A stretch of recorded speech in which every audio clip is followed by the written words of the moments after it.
26th of July 2015, St. Petersburg, Russia. Locals find female body parts near one of the quiet neighborhoods, and soon, when suspect is found, everyone couldn't believe what they saw. A 68-year-old tiny woman living in the neighborhood for years. And searching her apartment have shown that this murder is just one of possibly many that she committed. In this video, I will tell you full story of Tamara Samsonova's case. After finding the remains of 79-year-old Valentina Ulyanova, police started the investigation. In a few hours they found a suspect. One of the locals told police that Tamara, who lived nearby, was recently seen in Valentina's apartment and was even opening the door when someone came to visit, telling that Valentina got drunk and left somewhere. When checking surveillance cameras, police saw Tamara leaving the apartment building with trash bags, and later with a huge pot. As it was soon found out, inside of those trash bags were remains of Valentina, and inside of that pot, her head. Tamara, after police arrested and interrogated her, eagerly confessed to a murder. She said that she added 50 tablets of tranquilizer in Valentina's salad, then killed her when she blacked out. After, Tamara was dismembering her for the next 3 days and storing remains in the fridge. But when she started throwing them out, she didn't take into consideration the fact that there is a camera near the apartment door. Then one of the experienced detectives remembered that in 2003, near one of the local kindergartens, a body was found that was dismembered in a similar way. That case wasn't solved, and when Samsonova was asked if she somehow connected to that case, she again happily confessed to a murder, telling that she was renting apartment to that man, and at some point after an argument, she poisoned him, then killed and dismembered, and threw out the body in trash bags near the kindergarten. Obviously, detectives couldn't charge Tamara in another murder only using her confession, so they decided to conduct a search in her apartment, and there a lot of surprises awaited them. Apartment was messy, and conducting a search there was extremely hard. Inside of Tamara's closet there was an esoteric book found, and inside of that book some pages were missing, exactly the ones that were found near the kindergarten in 2003.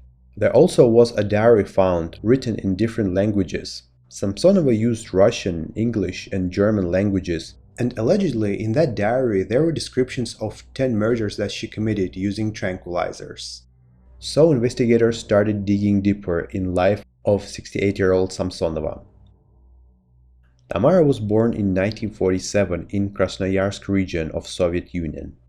After finishing school, she moved to Moscow and studied in Linguistic University. In 1971, she got married and moved to live in her husband's apartment.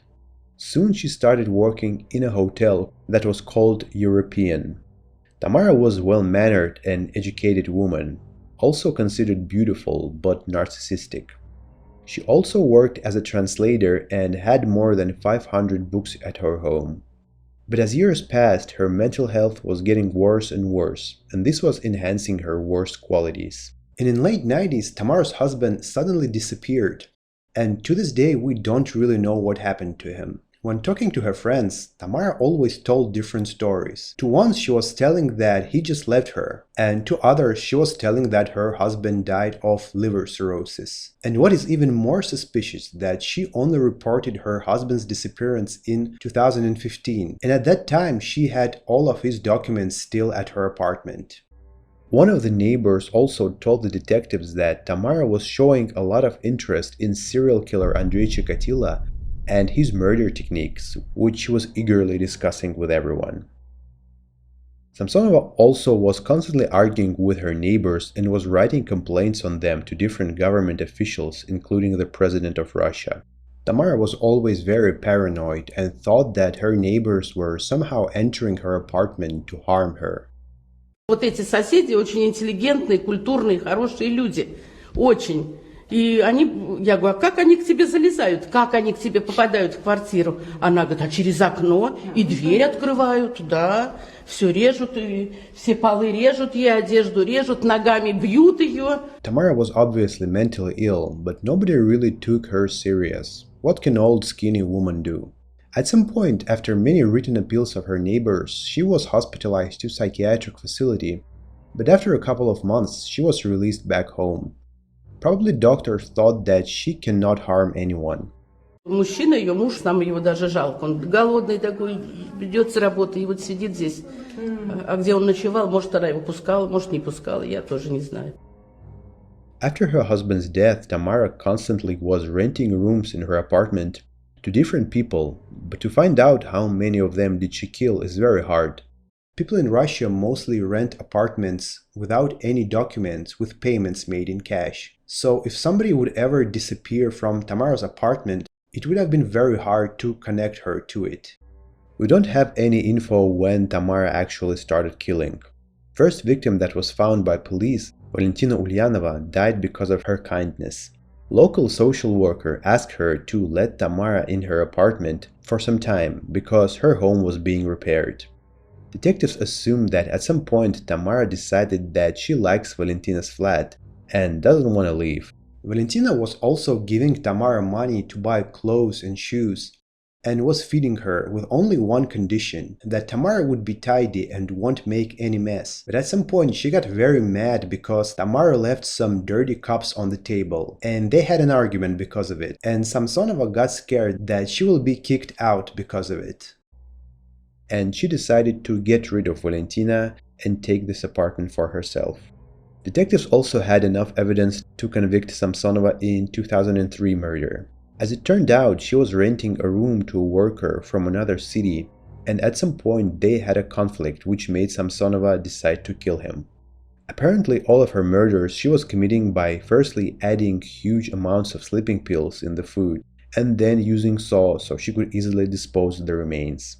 And right after being arrested, Samsonova confessed to killing another man, Alexander Baryshev. He apparently was cheating on his wife with Tamara, and at some point he decided that after 7 years of marriage he will leave her to live with Samsonova. In the next 2 or 3 days after leaving, he was calling his wife, and during the last call it suddenly got interrupted and no one ever heard or saw Alexander again. When being arrested, Samsonova testified that she killed Baryshev. But later she retracted her statement and said that she was just joking. So, for all of the murders that were allegedly described in her diary, Samsonova wasn't prosecuted. Apparently there were hardly any evidence to prove her guilt. And investigation couldn't base her conviction only on Tamara's words, so she was convicted only for 2 murders. 26th of November 2015, results of psychiatric evaluation were made public. Tamara was diagnosed with schizophrenia and considered extremely dangerous for people around. She was sent to mandatory treatment in psychiatric hospital in city Kazan, where she remains under treatment to this day. Thank you so much for watching. Tell me what do you think about this case, and if you enjoyed the video, please leave a like and subscribe to channel. Bye.